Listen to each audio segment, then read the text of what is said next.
Yeah, and I've heard people talk about like that kind of strategic workforce planning or strategic capacity planning or capability planning existing at the very top level in the C-suite, because who owns the entire capacity of this organization to do work, to build our products or to deliver our services? Right. Who's coordinating that? Ultimately, it's distributed within various areas at the moment, and I think if you're going to go for that big bang approach, which is what the industry feels tied to, that both from the client point of view, from the technology point of view, and from the MSP provider's point of view, then you've got to somehow penetrate those very, very highest levels to get that buy-in.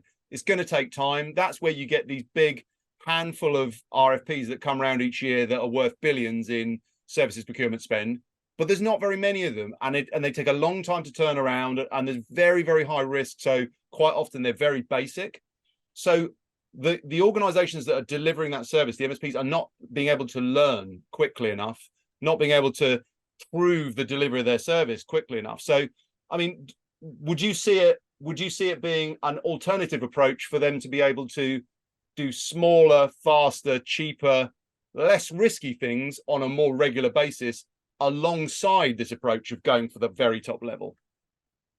Yeah, I mean, I think a multi-prong approach can be the right way to go, because it's a multi-prong change that you're trying to make.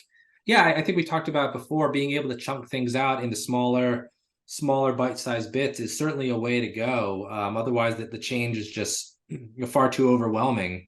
And I think being able to break things down, as an overarching statement, yeah, break it down, make it more simple, right? But can you really do that? It's difficult when there's organizations I've been a part of, and they outsource an entire body of change of multiple systems, to one company. And then within that, that one overarching statement of work, there's all these, sub statements, sub articles that break down the additional work. And then that becomes really complex. And so is it more digestible to just have individual statements of work for just various bodies of work? Well, when that's tied to a greater organizational transformation, that's hard, because you want to have it all tidied and buttoned up into this one sort of throat to choke in terms of documentation and maybe account leadership. I don't want to say I don't know. I think it's hard. I think that's an approach to go, and it's going to vary by what you're trying to accomplish and by organization and what is right. And each organization has to do what's right for them. But if you're creating more work for yourself just to get work accomplished, maybe you need to question the path you're going down.